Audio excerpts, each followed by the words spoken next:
ओम श्री गणेशाय नमः। ओम नमो भगवते वासुदेवाय। श्रीमद् भागवत में नवम स्कंद 24वां अध्याय प्रारंभ करते हैं। विदर्भ के वंश का वर्णन। श्री सुखदेव जी कहते हैं, परीक्षित, राजा विदर्भ की भोज्या नामक पत्नी से 3 पुत्र हुए, कुश, क्रथ और रोमपाद। रोमपाद विदर्भ वंश में बहुत ही श्रेष्ठ पुरुष हुए। रोमपाद का पुत्र बभ्रू, बभ्रू का कृति, कृति का उशिक और उशिक का चेदी। राजन, इस चेदी के वंश में ही दमघोष एवं शिशुपाल आदि हुए। क्रथ का पुत्र हुआ कुंती, कुंती का धृष्टि, धृष्टि का निर्वृत्ति, निर्वृत्ति का दशारह और दशारह का व्योम, व्योम का जीमूत, जीमूत का विकृति, विकृति का भीमरथ, भीमरथ का नवरथ और नवरथ का दशरथ हुआ। दशरथ से शकुनी, शकुनी से करम्भी, करम्भी से देवरात, देवरात से देवशत, देवशत्र से मधु, मधु से कुरुवश और कुरुवश से अनु हुए। अनु से पुरुहोत्र, पुरुहोत्र से आयु और आयु से सात्वत का जन्म हुआ।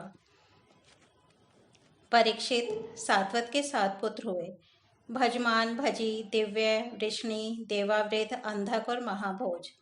भजमान की 2 पत्नियां थीं, 1 से 3 पुत्र हुए, निम्लोची, किंकिण और धृष्टि। दूसरी पत्नी से भी 3 पुत्र हुए, शताजित, सहस्त्राजित और आयुताजित। देवावृत के पुत्र का नाम था बभ्रू। देवावृत और बभ्रू के संबंध में यह बात कही जाती है, हमने दूर से जैसा सुन रखा था, अब वैसा ही निकट से देखते भी हैं। बभ्रू मनुष्यों में श्रेष्ठ हैं और देवाव्रत भी देवताओं के समान हैं। इसका कारण यह है कि बभ्रू और देवाव्रत से उपदेश लेकर 14,065 मनुष्य परम पद को प्राप्त कर चुके हैं।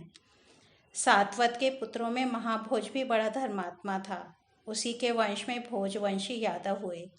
परीक्षित, वृक्षणी के 2 पुत्र हुए, सुमित्र और युधाजित। युधाजित के शिनी और अनमित्र, ये 2 पुत्र थे। अनमित्र से निम्न का जन्म हुआ। सत्राजित और प्रसेन नाम से प्रसिद्ध यदुवंशी निम्न के ही पुत्र थे। अनमित्र का एक और पुत्र था जिसका नाम था शिनी। शिनी से ही सत्यक का जन्म हुआ। इसी सत्यक के पुत्र युयुधान थे, जो सात्यकी के नाम से प्रसिद्ध हुए। सात्यकी का जय, जय का कुणी और कुणी का पुत्र युगंधर हुआ। अनमित्र के तीसरे पुत्र का नाम वृष्णि था। वृष्णि के 2 पुत्र हुए, शवफल्क और चित्ररथ। शवफल्क की पत्नी का नाम था गानिंदनी। उनमें सबसे श्रेष्ठ अक्रूर के अतिरिक्त 12 पुत्र उत्पन्न हुए। आसंग, सारमेय, मृदुर, मृदुविद, गिरि, धर्मवृत, सुकर्मा, क्षेत्रोपेक्ष, अरिमर्दन, शत्रुघ्न, गंधमादन और प्रतिबाहु। इनके एक बहन भी थी जिसका नाम था सुचीरा। अक्रूर के 2 पुत्र थे, देववान और उपदेव। शवफल्क के भाई चित्ररथ के पृथु, विदुरथ आदि बहुत से पुत्र हुए, जो वृष्णि वंशियों में श्रेष्ठ माने जाते हैं। सात्वत के पुत्र अंधक के 4 पुत्र हुए, कुकुर, भजमान, शुचि और कंबल बहिर। उनमें कुकुर का पुत्र वहिन, वहिन का विलोमा, विलोमा का कपोतरोमा और कपोतरोमा का अनु हुआ। तुम्बरु गंधर्व के साथ अनु की बड़ी मित्रता थी। अनु का पुत्र अंधक, अंधक का दुंदुभि, दुंदुभि का अरिद्योत, अरिद्योत का पुनर्वसु और पुनर्वसु के आहुक नाम का एक पुत्र तथा आहुकी नाम की एक कन्या हुई। आहुक के 2 पुत्र हुए, देवक और उग्रसेन। देवक के 4 पुत्र हुए, देववान, उपदेव, सुदेव और देववर्धन।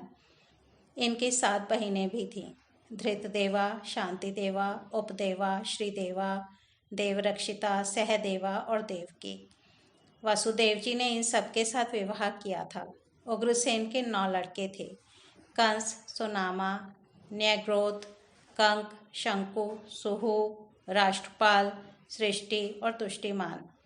उग्रसेन के 5 कन्याएं भी थीं, कंसा, कंसवती, कंका, शोरभू और राष्ट्रपालिका। इनका विवाह देवभाग आदि वसुदेव जी के छोटे भाइयों से हुआ था। चित्ररथ के पुत्र विदुरथ से शूर, शूर से भजमान, भजमान से शिनी, शिनी से स्वयंभोज और स्वयंभोज से हृदीक हुए। हृदीक से 3 पुत्र हुए, देवबाहु, शतधन्वा और कृतवर्मा। देवमीट के पुत्र शूर की पत्नी का नाम था मारीशा। उन्होंने उसके गर्भ से 10 निष्पाप पुत्र उत्पन्न किए, वसुदेव, देवभाग, देवश्रवा, आनक, सृंजय, श्यामक, कंक, शमीक, वत्सक और वृक। ये सबके सब बड़े पुण्यात्मा थे। वसुदेव जी के जन्म के समय देवताओं के नगारे और नौबत स्वयं ही बजने लगे थे, अतः वे आनक दुंदुभी भी कहलाए।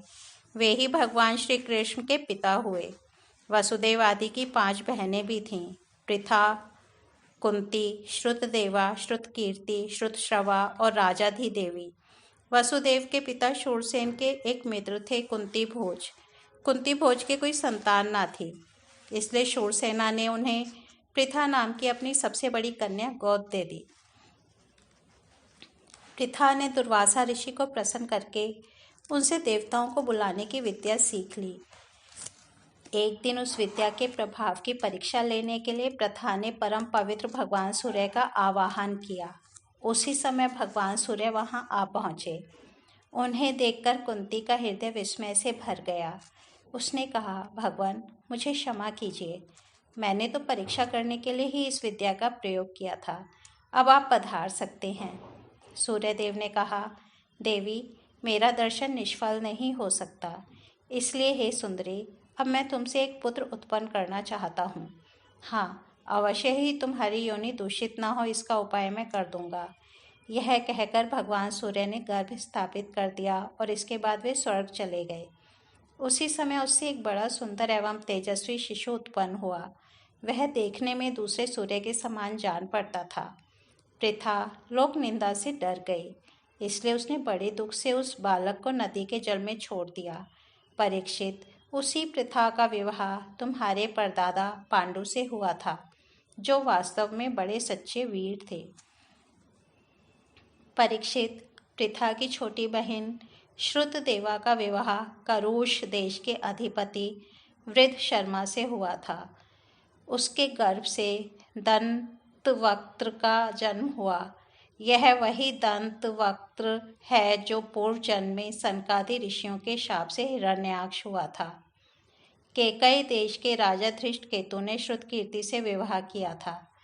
उससे संतर्दन आदि 5 केकई राजकुमार हुए। राजाधिदेवी का विवाह जयसेन से हुआ था। उसके 2 पुत्र हुए, विंध्य और अनुविंद। वे दोनों ही अवंती के राजा हुए। चेदीराज दमघोष ने श्रुतश्रवा का पाणी ग्रहण किया। उसका पुत्र था शिशुपाल, जिसका वर्णन मैं पहले 7वें स्कंध में कर चुका हूँ। वसुदेव जी के भाइयों में से देवभाग की पत्नी कंसा के गर्भ से 2 पुत्र हुए, चित्रकेतु और बृहदबल। देवश्रवा की पत्नी कंसवती से सुवीर और यशोमान नाम के 2 पुत्र हुए। आनक की पत्नी कंका के गर्भ से भी 2 पुत्र हुए, सत्यजित और पुरुजित। सृंजय ने अपनी पत्नी राष्ट्रपालिका के गर्भ से वृष और दुर्मर्षण आदि कई पुत्र उत्पन्न किए। इसी प्रकार शामक ने शूरभूमि, शूरोभु नाम की पत्नी से हरिकेश और हिरण्याक्ष नामक 2 पुत्र उत्पन्न किए। मित्रकेशी अप्सरा के गर्भ से वत्सक के भी वृक आदि कई पुत्र हुए। वृक ने दुर्वाक्षी के गर्भ से दक्ष, पुष्कर और शाल आदि कई पुत्र उत्पन्न किए। शमीक की पत्नी सुदामिनी ने भी सुमित्र और अर्जुनपाल आदि कई बालक उत्पन्न किए। कंक की पत्नी कर्णिका के गर्भ से 2 पुत्र हुए, ऋतधाम और जय। आनक दुंदुभी वसुदेव जी की पौरवी, रोहिणी, भद्रा, मदिरा, रोचना, इला और देवकी आदि बहुत सी पत्नियां थीं। रोहिणी के गर्भ से वसुदेव जी के बलराम, गद, सारण, दुर्मद, विपुल, ध्रुव और कृत आदि पुत्र हुए थे। पौरवी के गर्भ से उनके 12 पुत्र हुए, भूत, सुभद्र, भद्रवाहा, दुर्मद और भद्र आदि। नंद, उपनंद, कृतक, शूर आदि मदिरा के गर्भ से उत्पन्न हुए थे। कौसल्या ने एक ही वंश उजागर पुत्र उत्पन्न किया था, उसका नाम था केशी। उसने रोचना से हस्त और हेमांगद आदि तथा इला से उरुवल्क आदि प्रधान यदुवंशी पुत्रों को जन्म दिया। परीक्षित, वसुदेव जी के धृतदेवा के गर्भ से विपृष्ठ नाम का एक ही पुत्र हुआ और शांति देवा से श्रम और प्रतिश्रुत आदि कई पुत्र हुए। उपदेवा के पुत्र कल्पवर्ष आदि 10 राजा हुए और श्रीदेवा के वसु, हंस, सुवंश आदि 6 पुत्र हुए। देवरक्षिता के गर्भ से गद आदि 9 पुत्र हुए तथा जैसे स्वयं धर्म ने 8 वसुओं को उत्पन्न किया था, वैसे ही वसुदेव जी ने सहदेवा के गर्भ से पुरुविश्रुत आदि 8 पुत्र उत्पन्न किए। परम उदार वसुदेव जी ने देवकी के गर्भ से भी 8 पुत्र उत्पन्न किए, जिनमें 7 के नाम हैं कीर्तिमान, सुषेण, भद्रसेन, ऋजु, सम्मर्दन, भद्र और शेष अवतार श्री बलराम जी। उन दोनों के 8वें पुत्र स्वयं श्री भगवान ही थे। परीक्षित, तुम्हारी परम सौभाग्यवती दादी सुभद्रा भी देवकी जी की ही कन्या थी। जब जब संसार में धर्म का ह्रास और पाप की वृद्धि होती है, तब तब सर्वशक्तिमान भगवान श्री हरि अवतार ग्रहण करते हैं। परीक्षित, भगवान सबके दृष्टा और वास्तव में असंग आत्मा ही हैं। इसलिए उनकी आत्म स्वरूपिणी योग माया के अतिरिक्त उनके जन्म अथवा कर्म का और कोई भी कारण नहीं है। उनकी माया का विलास ही जीव के जन्म, जीवन और मृत्यु का कारण है और उनका अनुग्रह ही माया को अलग करके आत्मस्वरूप को प्राप्त करने वाला है। जब असुरों ने राजाओं का वेश धारण कर लिया और कई अक्षयहिणी सेना इकट्ठी करके वे सारी पृथ्वी को रौंदने लगे, तब पृथ्वी का भार उतारने के लिए भगवान मधुसूदन बलराम जी के साथ अवतीर्ण हुए। उन्होंने ऐसी ऐसी लीलाएं की जिनके संबंध में बड़े बड़े देवता मन से अनुमान भी नहीं कर सकते। शरीर से करने की बात तो अलग रही, पृथ्वी का भार तो उतरा ही, साथ ही कलयुग में पैदा होने वाले भक्तों पर अनुग्रह करने के लिए भगवान ने ऐसे परम पवित्र यश का विस्तार किया जिसका गान और श्रवण करने से ही उनके दुख, शोक और अज्ञान सबके सब नष्ट हो जाएंगे। उनका यश क्या है? लोगों को पवित्र करने वाला श्रेष्ठ तीर्थ है। संतों के कानों के लिए तो वह साक्षात अमृत ही है। एक बार भी यदि कान की अंजलियों से उसका आचमन कर लिया जाता है तो कर्म की वासनाएं निर्मूल हो जाती हैं। परीक्षित, भोज, वृष्णि, अंधक, मधु, शूरसेन, दशारहा, कुरु, सृंजय और पांडुवंशी वीर निरंतर भगवान की लीलाओं की आदरपूर्वक सराहना करते रहते थे। उनका श्यामल शरीर सर्वांग सुंदर था। उन्होंने उस मनोरम विग्रह से तथा अपनी प्रेम भरी मुस्कान, मधुर चितवन, प्रसादपूर्ण वचन और पराक्रमपूर्ण लीला के द्वारा सारे मनुष्य लोक को आनंद में सरोबार कर दिया था। भगवान के मुख कमल की शोभा तो निराली ही थी। मकराकृति कुंडलों से उनके कान बड़े कमनीय मालूम पड़ते थे। उनकी आभा से कपोलों का सौंदर्य और भी खिल उठता था। जब वे विलास के साथ हंसते थे तो उनके मुख पर निरंतर रहने वाले आनंद में मानो बाढ़ सी आ जाती। सभी नर नारी अपने नेत्रों के प्यालों से उनके मुख की माधुरी का निरंतर पान करते रहते, परंतु तृप्त नहीं होते। वे उसका रस ले लेकर आनंदित तो होते ही, परंतु पलके गिरने से उनके गिराने वाले निमे पर खींचते भी। लीला पुरुषोत्तम भगवान अवतीर्ण हुए मथुरा में वसुदेव जी के घर, परंतु वहाँ रहे नहीं। वहाँ से गोकुल में नंद बाबा के घर चले गए। वहाँ अपना प्रयोजन, जो ग्वाल, गोपी और गौओं को सुखी करना था, पूरा करके मथुरा लौट आए। व्रज में, मथुरा में तथा द्वारका में रहकर अनेकों शत्रुओं का संहार किया। बहुत सी स्त्रियों से विवाह करके हजारों पुत्र उत्पन्न किए। साथ ही लोगों में अपने स्वरूप का साक्षात्कार कराने वाली अपनी वाणी स्वरूप श्रुतियों की मर्यादा स्थापित करने के लिए अनेक यज्ञों के द्वारा स्वयं अपना ही यजन किया।